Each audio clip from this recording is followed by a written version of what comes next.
नमस्कार दोस्तों, पहल माइलस्टोन में स्वागत है आपका। आज हम यहाँ पर आए हैं महेश शास्त्री जी से मिलने, जिनका परिचय देने की वैसे आवश्यकता नहीं, क्योंकि अपने आप में इनका बहुत बड़ा परिचय है। गढ़वाल सभा के पूर्व अध्यक्ष रह चुके हैं, आंदोलनकारी रह चुके हैं, उत्तराखंड आंदोलनकारी, और वर्तमान में इनका जो अपना व्यवसाय है वो अपना ज्योतिषी में इनका हाथ कोई नहीं पकड़ सकता। यहाँ के दिल्ली के क्या बल्कि ऑल ओवर इंडिया के लोगों को ये बात अच्छी तरीके से मालूम है। आज हम जो इनसे बात करने आए हैं वो बात केवल और केवल एक कि दिल्ली सरकार का जो ये माँ मौसी वाला जो रवैया दो धर्मों या बाकी धर्मों के साथ किया जा रहा है, एक धर्म को जो या एक वर्ग को जो जिस तरीके से सैलरियाँ बांटी जा रही है, उस पे हम इनसे आज बात करेंगे कि आखिर कितना सही है, क्या ऐसा करना उचित है या नहीं। तो स्वागत है शास्त्री जी आपका। नमस्कार, महेश शास्त्री बोल रहा हूँ दिल्ली में। और ज्योतिष समाज में, कर्मकांड समाज में हम लोग अपना पहाड़ियों का एक अच्छा व्यवसाय है। जब हम ज्योतिष और कर्मकांड पे बात करते हैं तो हमें याद आता है कि हमारे भाई, हमारे मित्र, हमारे दोस्त जो हैं, हमारे जो साथ में रहते हैं विद्यार्थी, उन लोगों के बारे में दिल्ली गवर्नमेंट ने कुछ नहीं सोचा। जिसमें कि मैंने सुना है कि मस्जिदों में जितने भी मौलवी हैं उनको 18-18 हज़ार रुपया वेतन मिलता है मासिक में। और हमारे जो ब्राह्मण हैं कर्मकांडी, कुछ ब्राह्मण ऐसे हैं कि बहुत मुश्किल से अपना आजीविका चला रहे हैं, बहुत बुरी हालत में भी हैं, कर्जे में भी डूबे हुए हैं, 3 महीने से कोई काम नहीं हुआ। तो हमने इस पर सोचा कि इन लोगों को, हमारे जो मुस्लिम भाई हैं उनको मिल रहा है, बहुत अच्छी बात है, हम इसका स्वागत करते हैं कि केजरीवाल उनको दे रहे हैं। लेकिन इन ब्राह्मणों का जो असंगठित हैं, ब्राह्मण संगठित भी नहीं हैं, असंगठित लोग हैं, कहीं भी इनको कुछ नहीं मिलता है, तो बड़ा दुख होता है। उसी राष्ट्र में हम हैं, उसी राष्ट्र में ये लोग भी, हमारे भाई मुस्लिम भाई, हमारे मुस्लिम भाइयों से भी, अच्छे नेताओं से बात होती है, धर्म गुरुओं से, तो मैंने उनके पास भी ये चीज़ उठाई थी कि भाई आप भी पहल करो ताकि ये लगे कि हम सब एक हैं। आप हमारे बारे में कहो, हम आपके लिए कहते हैं। उन लोगों से भी बातचीत जब होती है तो लगता है कि हम हिंदुओं के लिए कोई नहीं उठाएगा आवाज़, हिंदू नहीं, ब्राह्मण समाज के लिए, वो भी सिर्फ कर्मकांडी ब्राह्मण तो हमारे ऑफिसर भी हैं, डोभाल जी हैं, अजय डोभाल जी, बहुत बड़ी पोस्ट, उनके लिए नहीं उठा रहे हैं हम आवाज़। हम तो आवाज़ उठा रहे हैं अपने कर्मकांडी ब्राह्मण, गरीब ब्राह्मण, उनके लिए कि गवर्नमेंट को इनके लिए भी कुछ सोचना चाहिए और इनको मिलना चाहिए कुछ ना कुछ। ये मेरा सोच। तो इस तरीके का जो रवैया है सर, ये एक तरफा क्योंकि बात तो केजरीवाल जी सबको साथ लेने की बात करते हैं, हनुमान मंदिर में माथा टेकते हैं इलेक्शन से पहले, तो जब कोई चीज़ बांटने की बात आती है तो वहाँ पर वो हनुमान भक्तों को ही भूल जाते हैं, ऐसा क्यों? केजरीवाल जी की अपनी पॉलिसी है जो कि बिल्कुल गलत है। हमने केजरीवाल को वोट दिया, नहीं तो जीते कहाँ से, वो इतने बहुमत से जीत रहे हैं, कहाँ से जीते? एक मुस्लिम से तो नहीं जीते हैं, अकेले मुसलमान, हिंदू ने उनको वोट दिया क्योंकि एक क्वालिफाइड आदमी है, पढ़ा लिखा आदमी है, और लोगों ने ये सोचा ईमानदार आदमी है, इसको दोबारा तीसरी बार चांस दिया। लेकिन उन्होंने हिंदू धर्म के बारे में मुझे लगता है किसी ने भी कुछ नहीं सोचा।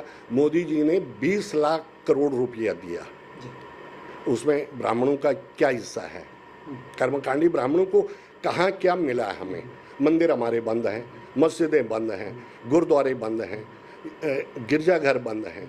मैं उनके लिए भी कह रहा हूँ कि जो गुरुद्वारे में इनकम होती थी ग्रंथियों की, वो बहुत कम हुई है। जो मस्जिदों में भी होता होगा उनका, उसमें भी कमी आई होगी, लेकिन हमारे हिस्से में तो बिल्कुल ही कुछ नहीं आया। कि मोदी जी का भी मैं इधर ध्यान, मुझे लगता है कि मोदी जी को याद नहीं आई, दिमाग से निकल गया होगा, नहीं तो हमारा पूरा विश्वास है कि मोदी जी ने इस पर बोलना था और अलग से देना था ब्राह्मणों को पैकेज, क्योंकि वो देते हैं, सब समाज को दिया है। तो ब्राह्मण समाज कहाँ से रह गया? बिल्कुल ही कुछ नहीं मिला है ब्राह्मणों को। क्या उद्योग लगाएगा ब्राह्मण का तो अपना उद्योग स्वाभाविक लगा हुआ है। देखिए सर, जो वेद हैं, जो शास्त्र हैं, पुराण हैं, तंत्र मंत्र, जितनी भी विद्याएं आती हैं सब ब्राह्मण सिखाता है। ब्राह्मण ही जन्म से लेकर मृत्यु तक हमारे हिंदू धर्म में ब्राह्मण का ही काम है।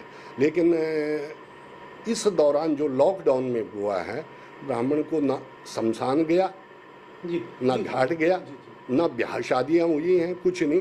लोगों ने 5 आदमी बुलाए, अपने आप माला डाल दिया और हो गई शादी। तो ब्राह्मण तो कहीं नहीं रहा ना, उसको तो कहीं आजीविका का कोई साधन। इस विद्या को, इस धर्म को अगर आगे जीवित रखना है तो हम लोगों को इस पर करना चाहिए, सोचना चाहिए। और हमारे उत्तराखंड में तो ब्राह्मण को देवता माना गया है, ब्राह्मण देवता। और मेरे ख्याल से वहाँ उत्तराखंडियों को भी बहुत दिक्कत हुई है, न उनके ब्याह शादी हो रहे हैं, कर्मकांड कुछ ही नहीं हो रहा है, ब्राह्मण भूखा मर रहे हैं। सर, जैसे आपने कहा कि ब्राह्मणों के लिए ना तो मोदी जी ने, ना केजरीवाल साहब ने, और ना ही उत्तराखंड में अगर त्रिवेंद्र सिंह रावत जी की भी बात करें, बल्कि कहीं पर भी अगर पूरे देश में देखा जाए तो जो कर्मकांडी ब्राह्मण हैं, यदि मौलवियों को या किसी एक समाज के लिए या व्हाटएवर, मेरा मतलब इतना है कि कोई भी लोगों को अगर सरकार वो कर रही है तो केवल एक को ही क्यों मिले। इस पे जो ये सवाल और ये प्रश्न आपके मन में आया है, तो ये मैं ये जानना चाहता हूँ सर कि इस लॉकडाउन के द्वारा कुछ तो ऐसी घटना हुई होगी जो आप सर मेरे पास कई ब्राह्मण आते हैं। मेरी 21 आदमियों की अपनी टीम है और जो 11 तो मेरे साथ हर समय रहते हैं। लॉकडाउन के टाइम हमारे बिल्कुल काम बंद हो गया, हमारा भी, मेरा भी काम बंद रहा, तो मैं भी नहीं गया इधर उधर। वो रोज़ आना मेरे को फ़ोन करे, भाई साहब काम, भाई साहब बच्चों के लिए खाना नहीं है, भाई साहब बच्चों हमने तो रेंट भी नहीं दिया। 15-20 हज़ार रुपया आप लगाइए, दिल्ली महानगर में या बम्बई में या कहीं भी कोई ब्राह्मण अगर कमा रहा है तो 20 हज़ार में कितना कमा लेगा वो, कैसे बच्चों को पालेगा। 3 महीने अगर बंद रहा है और अभी भी उम्मीद नहीं है कि क्योंकि ब्राह्मण का काम तो हाथ पे धागा भी बांधना है, आपको टीका भी लगाना है, आपको आचमनी भी देनी है। ब्राह्मण तो यजमान से बिल्कुल जुड़ा हुआ होता है, बहुत जुड़ा हुआ होता है। अब डिस्टेंस की बात आएगी, सैनिटाइजर्स की बात आएगी, कैसे करेगा ब्राह्मण, कहाँ से करेगा इन चीज़, और कैसे उसका जजमान आएगा उसके पास। जजमान ही नहीं आएगा तो काम कैसे होगा। तो ये जो उन्होंने एक अकेले धर्म के लिए करा, धर्म विशेष के, मुसलमान हमारे भाई हैं, हम उनका सम्मान करते हैं, बहुत अच्छी बात है, उनको मिल रहा है। लेकिन हम तो भूखे रह गए ना, हम तो बहुसंख्यक होके भी भूखे। और जो बहुसंख्यक होगा वहाँ गरीबी ज़्यादा होगी, निश्चित तौर पे गरीबी। अब हिंदुस्तान में जनसंख्या बहुत ज़्यादा है, तो उसके आधार पे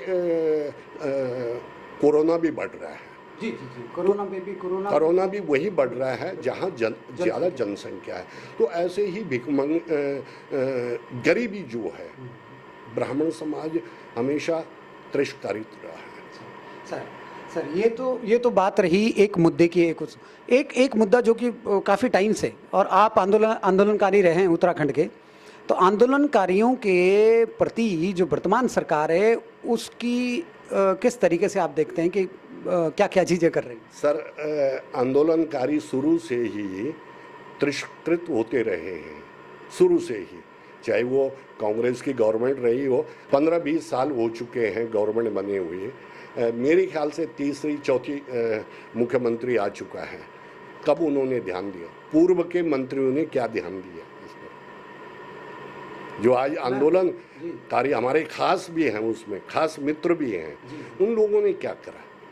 अब इनसे तो हमें उम्मीद ही नहीं है। लेकिन सर, हरीश रावत जी के टाइम पे ये बात कही जाती थी, बीजेपी के कई लोगों से बात होती थी, तो वो ये कहते थे हमारी सरकार आएगी तो आंदोलनकारियों के लिए ये कर देंगे या जो हो जाएगा। अगर आज बात करें तो रावत जी की सरकार, लेकिन अब बीजेपी की सरकार है, तो क्या रावत जी स्पेशल है इसमें? किसी पंडित जी के बैठने के बाद कुछ होगा, ऐसा कुछ है क्या? नहीं, ऐसा तो कुछ नहीं। हमारे पहाड़ में ब्राह्मण और यजमान दोनों आपस में मिल के रहे हैं और बहुत प्रेम रहा है, और यजमानों की वजह से हम ब्राह्मण समाज जीवित है, इसको हम मानते हैं। हमारे यजमान न हो, हमारे रावत न हो, नेगी न हो, बिष्ट न हो, तो ब्राह्मणों को पूछेगा कौन? नहीं सर, मैं सिर्फ इतना जानना चाहता हूँ कि क्यों आखिरकार आंदोलनकारियों के साथ इस तरीके से व्यवहार हो रहा है पिछले काफ़ी टाइम से? देखिए, सबसे पहले तो उत्तराखंड में हम लोग असंगठित लोग हैं। संगठन हमारा बहुत मजबूत होता तो हम एक बारी अगर कोई भी गवर्नमेंट होती है, संगठन अगर अच्छा हो हमारा, तो हम एक बार में अगर वहाँ जाते उत्तराखंड आंदोलनकारी और रावत जी या त्रिवेंद्र सिंह जी दोनों के उसमें धरना दे के आ जाते तो हिल जाते, निश्चित तौर पे हिलते। और जब एक पुरानी कहावत है कि जब तक बच्चा रोता नहीं माँ दूध नहीं देती है, वही यहाँ पर भी मुझे लगता है कि इनको लगता है कि भाई आंदोलनकारी थे, हो गया काम, अब तो राज्य मिल गया हमें, अब छोड़ो न, कौन पूछता आंदोलन। और जबकि कई आंदोलनकारी मर चुके हैं, जी बिल्कुल, स्वर्गवास हो चुका है उनका, और वो लोग इसी उम्मीद में थे कि हम एक बार देख लें कि आंदोलनकारियों को कुछ मिला है। मान सम्मान छोड़िए रुपया, आप मान सम्मान तो दो हमें, कोई लेटर दिया हो हम लोगों को, कोई सम्मान दिया हो, कोई प्रशस्ति पत्र, तो वो भी हम रख लेते, वो भी बहुत बड़ी बात थी। रुपया ही नहीं इसमें ये भी अगर मिला होता, कोई शील्ड मिली होती, हमें कोई चीज़ ऐसी मिली होती जिसको हम आजीवन रखते हैं। कम से कम एक उनका एक आइडेंटिफिकेशन होता आंदोलनकारी के तौर पे। आपका कहने का मतलब इतना है। जी जी जी महेश जी, बहुत अच्छा लगा आपसे बात करके। तो ये थे हमारे साथ महेश शास्त्री जी, जिन्होंने अपनी बात रखी। इन्होंने दिल्ली सरकार के इस रवैये को बिल्कुल नकारा है कि एक समाज के लोगों को आप सैलरी बांटे और बाकी समाज के लोगों को आप दरकिनार कर दे।